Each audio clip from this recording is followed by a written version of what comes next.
Hello, my name is Julia Tarling, and for my Psychological Studies Capstone course, I will be presenting the topic about trauma and attachment theory, or attachment patterns, and how the psychological effects on women aged 20 to 25 to 35 are affected.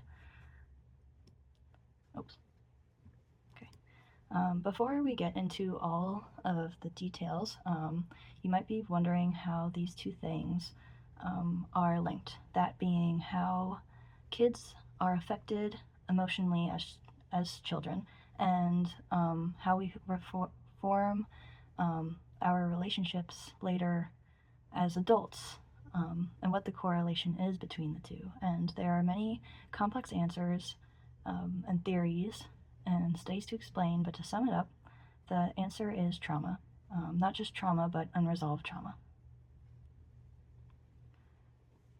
Okay, so here is basically the importance of the research, just beginning to get into it. Not only are we looking for a cause and an effect from the childhood to adulthood, but we're getting a sense of trauma and what that really means to the individual. The stages of our development, as you can see, source Merez 2023, we see that the stages of our development and our environment are very crucial to a young age, our young selves, or us at a young age. So we're looking at young women, particularly not related to motherhood and the caregiving as a female, just the female as a whole in that age bracket, 25 to 35. So we'll talk about childhood development, parenting types, and attachment theory, but this all starts at the very beginning. That's why you see just a picture of a baby hand, because your development and your attachment all starts from infancy.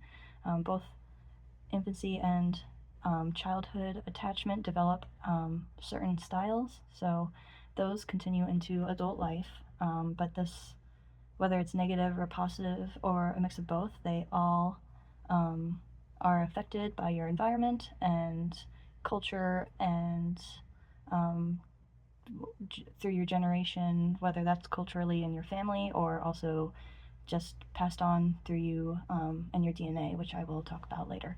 So we have 4 types of attachment that we can see in children and adults, which is secure, avoidant, anxious, and disorganized. So those are all taken from theorists and psychologists, Bowlby and Ainsworth. So let's see. Okay, what is really important here is finding the repetitive behaviors in adulthood. So we have attachment styles that we can take a deeper look at and reflect on how to better solve those problems, how to grow from them, how to develop better social skills. We can learn our triggers, what drives our anxiety or our anger or any emotion, and learning how to cope and manage our emotions. We can also learn how to love more from a sense of care rather than a sense of need or dependence. So a great factor in the childhood development and understanding that is a psychologist and theorist, Erik Erikson. He presented the 12 stages of childhood development in a more flexible way than his peers during the time of his studies, that we still focus on and based off most of our current theories and therapy off of today. So what I mean by flexible is that rather one stage would not have to come after the next, or one stage would not strictly have to develop before the next part of development. So there's intimacy versus isolation, which happens later in childhood, like in grade school, but before that there's intimacy, in infancy there's trust versus mistrust, and all of the environment factors and your parents or your caretakers seriously impact your well-being and how you perceive the world.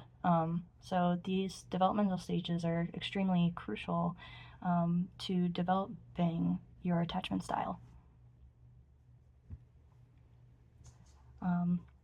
So those development stages are really important. People every day in life aren't really thinking about those events, or XYZ happened in childhood, so this is why you behave in ABC way. We get triggered by things maybe that don't necessarily feel normal. We might notice that that we might behave differently, or we might just question what we're missing, and whether we were a caretaker or a peacemaker, or overachiever, or a lost child, which are 4 types of attachment styles. They are all ways that we found a way to survive as children. So it is a way for us to survive as children, but it significantly hinders us as adults because we're learning ways to survive because of our negative surroundings, and it does not give us a way to grow or to really experience our full range of emotions. And without those important steps, we won't really know exactly how to move forward, or what we're even missing in the first place. So those childhood roles are heavily influenced by our environment. Like I mentioned before, when surrounded by authoritative or authoritarian, maybe neglectful or passive, permissive parents, which are the 4 types of parenting styles, you might get a hybrid of 2 or 3 of them, maybe both of your parents, or if you have one parent, maybe you just have one parenting style, but they all have all sorts of outcomes in the way that you form your trauma or your childhood neglect. So the best situation is to really have 2 authoritative parents, because they have a balance of control, structure, and love and care. Meanwhile, the others, it's really one or the other, and really too much of the other, where it significantly hurts you as a child. So like with authoritarian parents, they might, if you've heard tough love, that's basically just pushing you through something that maybe you're not, as a young child, ready to experience. Or permissive and neglectful parents leave out a lot of structure that is significantly needed, and it might not feel like that at the moment, but I'll get into how that affects you as an adult. So another interesting aspect of our development is that in adulthood, we seek out what feels like home, even if it doesn't feel like it's safe in our adulthood. So which might sound weird, but it's just finding something that feels comfortable, or something that you're used to. So in that case, people who grew up feeling like they had to mask their sadness or their anger find it very natural and not alarming to them, because that's just what they're used to. And it's a repetitive cycle that they are unaware of, that they're repeating. But this is not only because they never grew up or felt loved in a safe way before, so they wouldn't really know where to start or what they're missing in the first place. So this is how, just another concept of how trauma is so incredibly important to understand and talk about, and explore in yourself and in others, to see, maybe to discover something that you might have been missing, or a trigger that you might have that can be resolved. Let's do next. So in addition, I mentioned before, the authoritarian parenting is extremely negative because it doesn't give a child the space to feel free, or express themselves, but then at the same time, neglect or passive and permissive parenting is just as negative, and maybe not talked about as much. So it doesn't seemingly an active or a negative reinforcer or active behavior, because it's more about the parts that you are missing, which you're not really aware of. So like the missing enthusiasm that a child may have shown when showing off their work to a caregiver, or maybe the parent forgot to pack lunch, or maybe a parent forgot to check on them and if they didn't come home. And all of these things teach a child that they are not the priority and that they are not important. Um,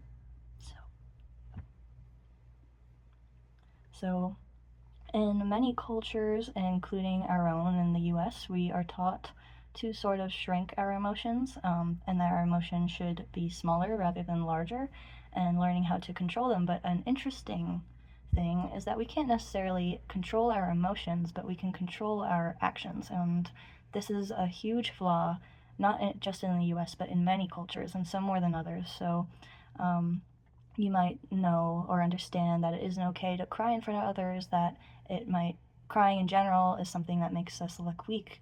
So not only is this taught in our own home, but there is this feeling to shrink down generally in our culture to mask our needs, which is just another factor on top of that as well. But trauma is also passed down from our environment and as well as generationally through our DNA. So you can see figure 10 shows the transmission of biological effects and trauma, and one way this is done is orally through germ cell exposure, which is further studied by Holliday and others in a 2025 article. Next. So as psychological studies grow over time, we have grown a much better understanding of how trauma inhibits and deteriorates our emotions and behaviors, but also our physical mind and body. So in figure 11, you see how the post-traumatic stress disorder negatively affects the brain over time by shrinking the outer membrane. In figure 12, we see a similar effect, but it is in the way that our brain circuitry is much more scattered after having PTSD as opposed to a healthy brain, and this is influenced on the person on how much your brain is triggered by something much smaller than what it would be, or less stressful than it would be for someone with a healthy brain. Okay, so this part I'm excited about. Sorry. In adulthood, we have many attachment styles, and they can be negative or positive, but they mostly, in this case, they are negatively affecting our health, as you can see with post-traumatic stress disorder, with all types of stressors, with anxiety or anxious attachment. This can be a result of PTSD. So one specific attachment that is not really listed in the DSM-5, but is based off of anxious attachment, is limerence. And so what happens here is that the individual finds someone completely safe or nostalgic maybe, or in some way, or it just puts them on a pedestal. So they align deeply with parts of their childhood that feel like may have been missing, is really what is happening. So if you had an authoritarian parent that did not let you do a lot of things, or didn't let you feel like you could express your sadder emotions, if you have someone that you meet that is more gentle, more curious about you, and seems like they, in that way, they seem like they definitely care about you more than someone might have when you're growing up, then you grow this very obsessive attachment to them in this case. And they are called what is known as the limerent object, where you are obsessively, still platonically attached to this person, and you do everything you can to nurture them in a way so that you can be accepted by them. So again, the attachment is not something that you should be judging yourself off on, but trauma comes in different shapes and sizes, and the big picture here is that each individual is a victim from significant or in smaller amounts of abuse, but either way, trauma is trauma, and it is physical and mental, and you are a victim of maybe whether it's verbal, sexual, physical, or abuse or neglect, that the individuals will only learn from past experiences and believe those negative things about themselves. So this leads to finding solace in places that you were told the same negative thing, even if terrible or untrue. So for women in this adult stage of their life, and particularly ages 25 to 35, they might find common ground amongst each other or have experienced childhood trauma from different homes or even different situations. These adults tend to be insecure, which this can cause a feeling of self-doubt or isolation, instability, romantic obsessions, limerence, neediness, anxious or avoidant attachment, and even having little or no sexual desires. Another way to isolate because they are always to fight off the reminders of what once felt so grueling and traumatic. And also a lot of these adult negative attachments can cause further PTSD because you're re-experiencing the things that you did once when you were a child. So it becomes extremely difficult and impossible for, like I was just saying, adults with childhood trauma to experience a healthy relationship, and they might ask, what is wrong with me? And it isn't just about intimate relationships, but it's the people that you also meet. So figure 16 has a depiction of porcupines because Schopenhauer, which is another theorist, has this theory about Schopenhauer's porcupines, and it's a great series of studies and explains basically how the relationships are affected based off of trauma, and how they're based off of negative childhood experiences. So there are many cases where trauma survivors have a deep sense of deep fear and sense of fear of abandonment. I scrambled that up. Or other things like rejection, loneliness, or feeling insufficient. So people with trauma most likely have one or more of the following mental disorders: PTSD, OCD, depression, anxiety, and those are the most common. And people who experience trauma may also get misdiagnosed with mania or maybe bipolar disorder or other behavioral personality disorders, because of our unknown triggers and unknown parts of ourselves that we've masked since we were a child that slowly kind of come out through therapy. So these parts of ourselves can be better understood and diagnosed in therapy, which in most cases are uncovered through talk therapy, cognitive behavioral therapy, or CBT, and for people or clients that have treatment resistance, there's also transcranial magnetic stimulation therapy, or TMS, and that is covered by some insurances.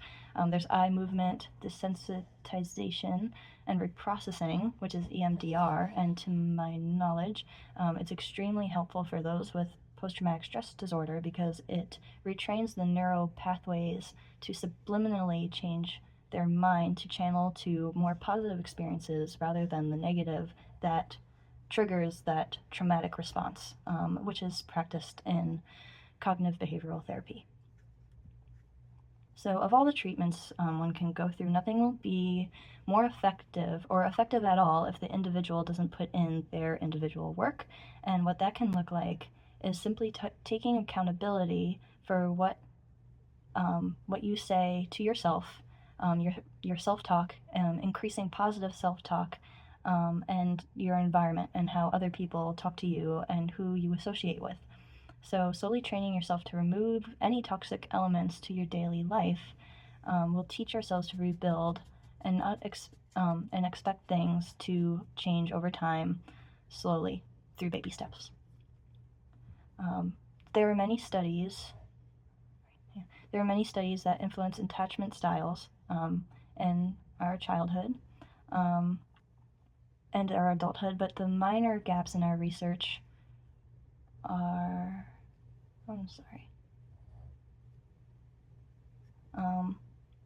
still important to mention. There was a light emphasis on young adults for ages 18 to 24, but also searching for cases on women. There were many results that had research that focused on the mother or postpartum depression and not just a woman themselves, and what other ways that they leave an impact on society or just their individual self. It was mostly women as mothers.